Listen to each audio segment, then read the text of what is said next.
It's been a minute.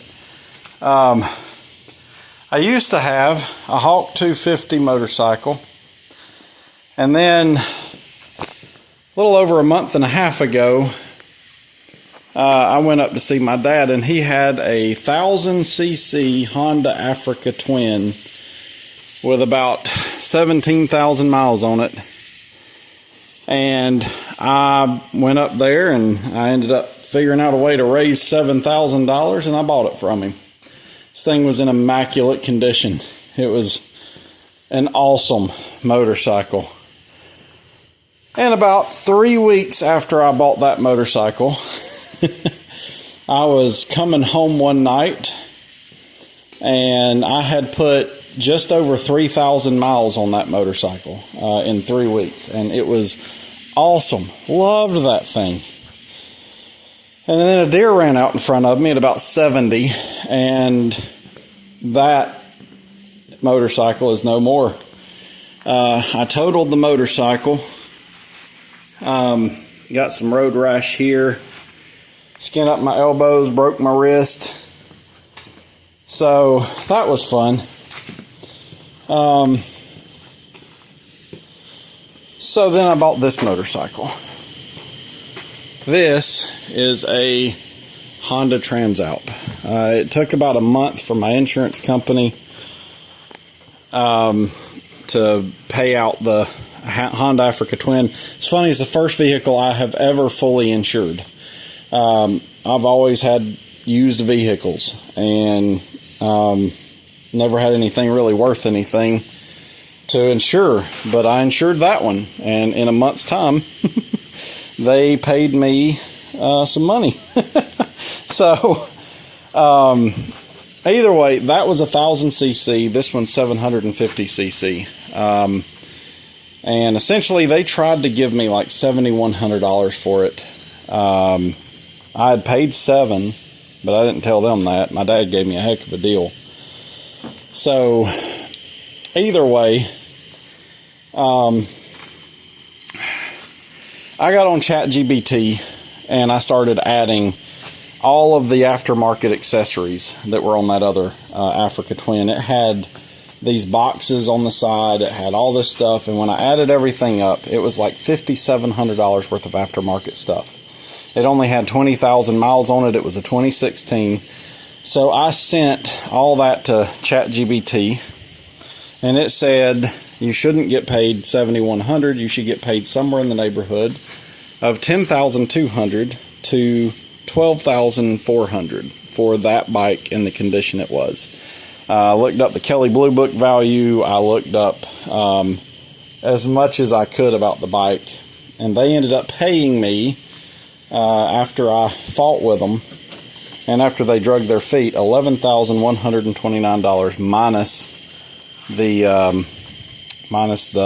what do you call it? The $250 deductible.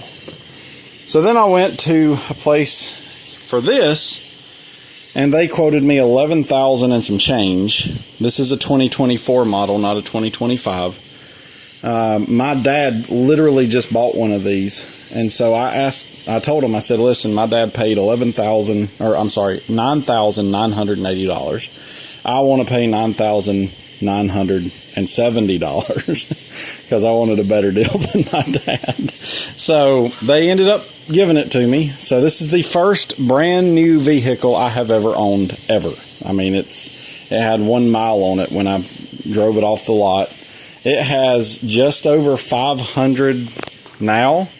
I changed the oil tonight, so I drove it for 500 miles and changed the oil because I'm going to my dad's tomorrow. I'm going to take this thing on a 270-mile trip tomorrow and go see my dad. I took the MSF course, and I need to go to the DMV, and my dad lives in a remote enough area that I should be able to just walk in tomorrow, is Wednesday, and hopefully get my license taken care of.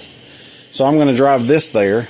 My Africa Twin, I loved that bike, but I'll be honest with you, Part of the reason I wrecked is because it makes you want to speed.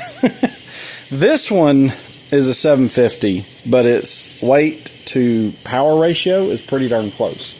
So I'm going to my dad's tomorrow, and I whipped this little rack up just really quick.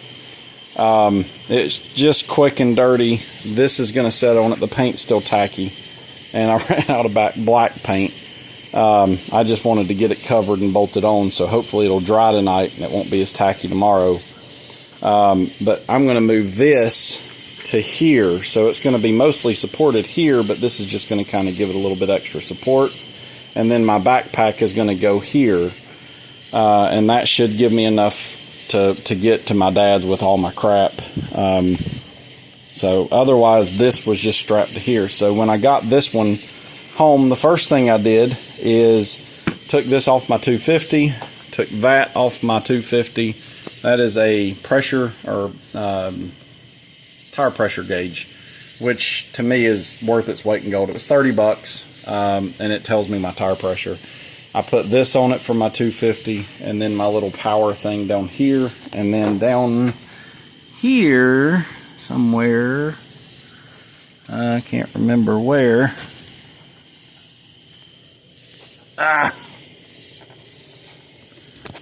Shoot. Oh, there it is a thing to charge my battery. So it's just hiding right there. So if I want to trickle charge my battery for storage, I can do that. So I added from the battery that plug, routed this, so I have power for my phone and power that I can charge this with. The one thing that I don't like about the Transalp, well, there's a few things. The lights are not very bright. So I've already ordered some auxiliary lights that I'm gonna put in here. It's coming with some brackets that will attach here. So my lights will kind of hang off of this. So that'll give me some extra lighting at night. Especially after hitting a deer, I'm a little bit worried. I did buy a touring windshield from Poog or something like that from Amazon. My dad bought a Givi, and it's like 4 inches taller than this one, but he's a little taller than I am.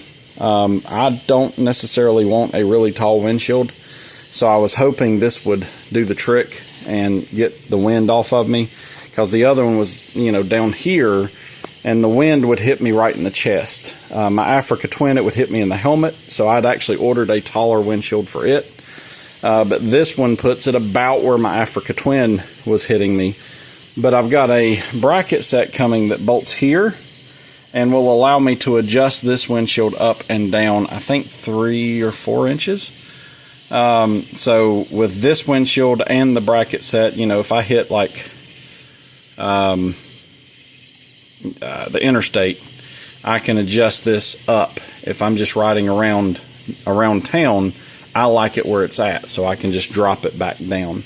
When you put it on, from what I understand, it will raise it about a 1/2 inch anyway, so that might make a difference in of itself.